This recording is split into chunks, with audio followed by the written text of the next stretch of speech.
नमस्कार। दृष्टि आईएएस के ऑडियो आर्टिकल प्रोग्राम में आपका स्वागत है। आज का हमारा आर्टिकल द हिंदू में प्रकाशित लेख brim severn tangle on GST compensation stand off और द इंडियन एक्सप्रेस में छपे लेख the issues in GST compensation के समृद्ध सारांश पर आधारित है। इसमें टीम दृष्टि के इनपुट्स भी शामिल हैं। यह ऑडियो आर्टिकल सामान्य अध्ययन प्रश्न पत्र 3 के आर्थिक विकास खंड से जुड़ा है। तो आइए लेख की शुरुआत करते हैं। हमारे वीडियो अंग्रेजी में देखने के लिए फॉलो करें हमारा ही दूसरा यूट्यूब चैनल दृष्टि आईएएस इंग्लिश। जीएसटी मुआवजे के मसले पर केंद्र राज्यों में रार। जीएसटी कंपनसेशन के मुद्दे को लेकर केंद्र और राज्य सरकारों के बीच खींचतान जारी है। मुद्दा दरअसल ये है कि जीएसटी कलेक्शन में भारी कमी आने की वजह से राज्य सरकारों को राजस्व का काफ़ी नुकसान हुआ है। पिछले एक साल में राजस्व की कमी के कारण राज्यों को जीएसटी मुआवजा भुगतान करने में कई महीनों की देरी हुई है। कोविड-19 महामारी और इसके कारण लगाए गए लॉकडाउन ने इस समस्या को कई गुना बढ़ा दिया है। इसके चलते केंद्र और राज्य दोनों को ही राजस्व में कमी का सामना करना पड़ रहा है, जिससे केंद्र की राज्यों की मुआवजा जरूरतों को पूरा करने की क्षमता कम हो गई है। इसलिए केंद्र ने राज्यों को जीएसटी अधिनियम 2017 के अंतर्गत वादे के मुताबिक जीएसटी कंपनसेशन देने में असमर्थता जताई है। बीते दिनों जीएसटी काउंसिल की बैठक में केंद्र ने राज्यों को जीएसटी संग्रह में कमी की क्षतिपूर्ति के लिए कर्ज लेने के 2 विकल्प दिए थे। अब तक कुल 21 राज्य दोनों विकल्पों में से एक विकल्प अपनाने के लिए राजी हुए हैं। ये भाजपा शासित या उनका समर्थन करने वाले दलों की सरकार वाले राज्य हैं, मसलन उत्तर प्रदेश, बिहार, उत्तराखंड, ओडिशा, आंध्र प्रदेश, गुजरात आदि। लेकिन अभी भी कई ऐसे राज्य हैं जिन्हें दोनों विकल्पों में से कोई विकल्प मंजूर नहीं है। इन राज्यों में मुख्य रूप से केरल, दिल्ली, महाराष्ट्र, छत्तीसगढ़, पश्चिम बंगाल जैसे विपक्ष शासित राज्य शामिल हैं। इस मसले पर आगे की रणनीति तय करने के लिए जीएसटी काउंसिल की अगली बैठक 5 अक्टूबर को होने वाली है। जीएसटी मुआवजे पर केंद्र के रुख की कई राज्य काफ़ी आलोचना कर रहे हैं और इसे संघवाद की अवधारणा पर चोट माना जा रहा है। अब जबकि जीएसटी मुआवजे का मामला उलझ गया है, तो सवाल है कि अब और क्या विकल्प हैं। तो आइए बात करते हैं जीएसटी विवाद से जुड़े सभी अहम पहलुओं की। सबसे पहले जानते हैं जीएसटी के बारे में। वन नेशन वन टैक्स की अवधारणा पर 1 जुलाई 2017 से देश भर में जीएसटी लागू किया गया था। इसका पूरा नाम गुड्स एंड सर्विस टैक्स यानी वस्तु और सेवा कर है। जीएसटी एक एकीकृत अप्रत्यक्ष कर है। पहले केंद्र और राज्य सरकारें VAT, excise duty, service tax जैसे अलग अलग टैक्स लगाती थी, लेकिन 2017 में उनकी जगह सिर्फ एक टैक्स जीएसटी कर दिया गया। जीएसटी एक डेस्टिनेशन टैक्स या गंतव्य आधारित कर है, यानी वस्तु या सेवा जहां बिकेगी वहीं टैक्स लगेगा। वस्तु का उत्पादन कहाँ हो रहा है इससे कोई भी फर्क नहीं पड़ता, यानी इस कर व्यवस्था में उपभोग पर कर लगाया जाता है, न कि विनिर्माण पर। जीएसटी को 3 तरह से बांटा गया। आईजीएसटी यानी integrated goods and services tax, CGST यानी central goods and services tax और एसजीएसटी यानी state goods and services tax. जब कोई सामान एक राज्य में बनकर दूसरे राज्य में बिकता है, यानी अंतर्राज्यीय कारोबार होता है, तो आईजीएसटी लगता है और ये टैक्स केंद्र के पास आता है। लेकिन अगर एक राज्य में बनी वस्तु उसी राज्य में बिकती है, यानी राज्य के भीतर ही कारोबार होता है, तो इसमें एसजीएसटी और सीजीएसटी लगता है। यानी ऐसी वस्तु पर केंद्र और राज्य टैक्स साझा करते हैं। मतलब कि अगर कुल जीएसटी 18% है, तो 9% एसजीएसटी और 9% सीजीएसटी लगता है। एसजीएसटी राज्यों के पास जाता है और सीजीएसटी केंद्र के पास। लेकिन जीएसटी को अपनाने को लेकर राज्यों में रेवेन्यू का नुकसान का डर था। यही वजह थी कि कई राज्यों ने जीएसटी के विचार का कड़ा विरोध किया था। इस डर को देखते हुए ही जीएसटी कानून के लागू होने के पहले 5 सालों तक राज्यों को नुकसान की भरपाई की गारंटी दी गई है। तो अब जानते हैं कि जीएसटी के मुआवजे के संदर्भ में क्या व्यवस्था है। जीएसटी कानून के तहत राज्यों को आश्वासन दिया गया था कि जीएसटी लागू होने के बाद 5 साल तक अगर राज्य के रेवेन्यू में कमी आती है तो उसकी भरपाई केंद्र सरकार करेगी। इसके लिए 2015-16 को बेस ईयर रखा गया और उसमें 14% सालाना ग्रोथ के आधार पर राज्यों को कंपनसेशन देना तय किया गया। राज्यों से वादा किया गया कि उनको 2022 तक रेवेन्यू में कमी की भरपाई कंपनसेशन फंड से की जाएगी। जिन भी राज्यों को रेवेन्यू में नुकसान होता है उनको इसी फंड से भरपाई करने की व्यवस्था बनाई गई है। केंद्र को ही इस कंपनसेशन फंड को मैनेज करने की जिम्मेदारी दी गई है। केंद्र हर 2 महीने में राज्यों को कंपनसेशन की राशि का भुगतान करता है। इस कंपनसेशन फंड में रकम इकट्ठी करने के लिए लग्जरी और सीन गुड्स पर जीएसटी कंपनसेशन सेस लगाया जाता है। आपको बता दें कि सीन गुड्स में तंबाकू प्रोडक्ट, पान मसाला, शराब वगैरह जैसे सेहत को नुकसान पहुंचाने वाले यानी अहितकर सामान आते हैं।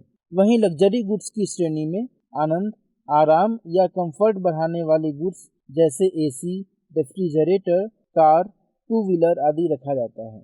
सरकार लग्जरी और सीन गुड्स पर 28% की दर से जीएसटी वसूलती है।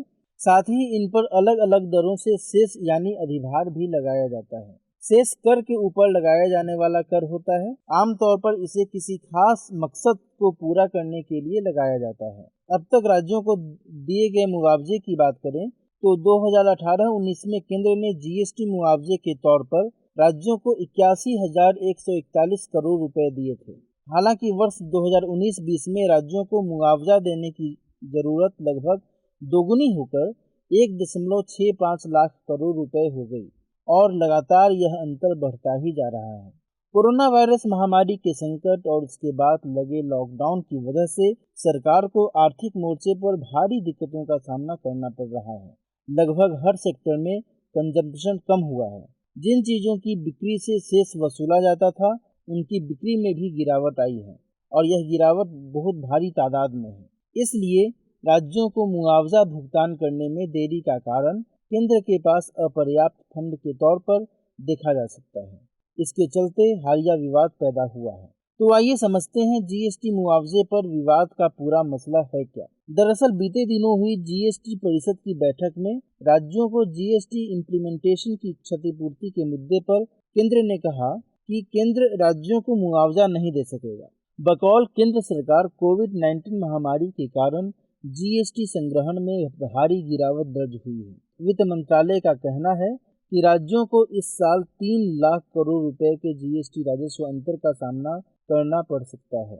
मंत्रालय के अनुमान के मुताबिक इस साल जीएसटी मुआवजे के लिए लगभग 3 लाख करोड़ रुपए की जरूरत है, जबकि सेस कलेक्शन तकरीबन 65,000 करोड़ रुपए रहने का अनुमान है। यानी कि केंद्र द्वारा राज्यों को दी जाने वाली भरपाई राशि में कुल 2.35 लाख करोड़ रुपए की कमी होगी।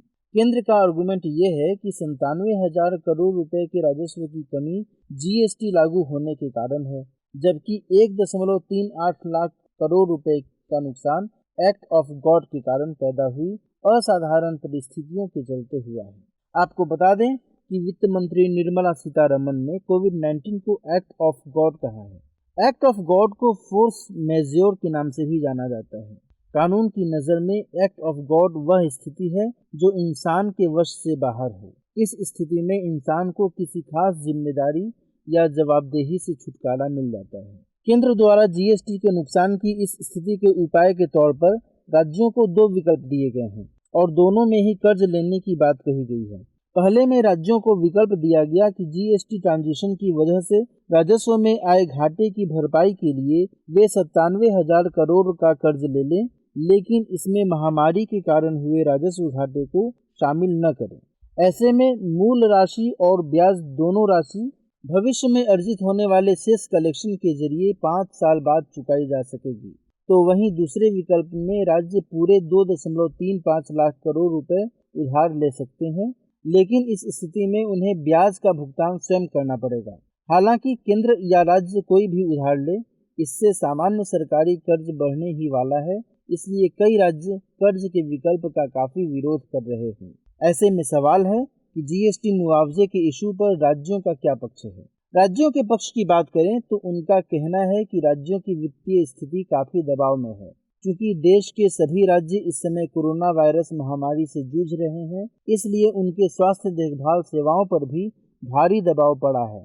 इसलिए स्वास्थ्य सेवाओं पर खर्च करने के लिए भी उन्हें पैसों की ज़रूरत है। ऐसे में जीएसटी मुआवजे का न मिलना और कर्ज का भार उनके लिए बड़ा संकट बन जाएगा। कई राज्य सरकारों का कहना है कि केंद्र सरकार द्वारा पैसा नहीं देने की सूरत में बिल और सैलरी जैसे जरूरी खर्चे पूरा करना भी उनके लिए मुश्किल होगा। इन हालातों को देखते हुए कई राज्यों ने दोनों विकल्पों को खारिज कर दिया है और केंद्र से पुनर्विचार करने का आग्रह किया है। कई राज्यों ने मांग की है कि राज्य सरकारों के स्थान पर केंद्र सरकार ही जरूरी राशि कर्ज के तौर पर उधार ले और क्षतिपूर्ति के रूप में राज्यों को मुहैया करा दे।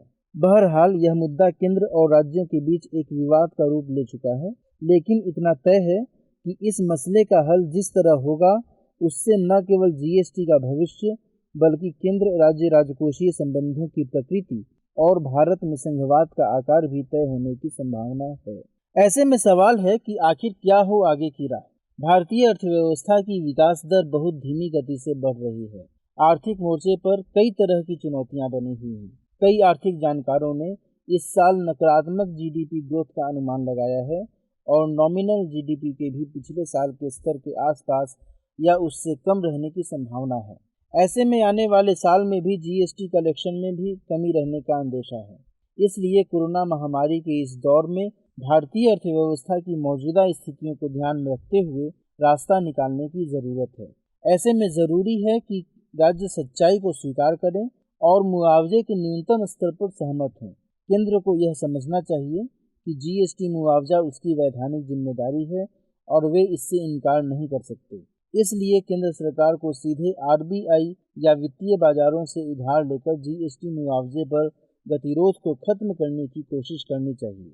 यानी राज्यों के कंपनसेशन पेमेंट के लिए मार्केट से पैसा कर्ज के रूप में लिया जाए और इसे भविष्य में सेस कलेक्शन के जरिए चुकाया जाए। इसके अलावा एक उपाय यह भी है कि वर्तमान में जो आइटम सेस के तहत आते हैं उनकी तादाद बढ़ाई जाए या फिर लगने वाले सेस की दर को बढ़ाया जाए। केंद्र को एक सरकारी बॉन्ड मार्केट बनाने के लिए ठोस कदम उठाने की जरूरत है ताकि राज्य बेहतर शर्तों पर कर्ज ले सके। साथ ही राज्यों को अपनी ज़रूरत के हिसाब से मार्केट बोरोइंग और मितव्ययिता के साथ अपने संसाधन बढ़ाने चाहिए। यह भी सुनिश्चित किया जाना चाहिए कि केंद्र और राज्यों के बीच पैदा हुए इस गतिरोध के कारण जीएसटी सुधारों के अनुपालन में कमी न हो।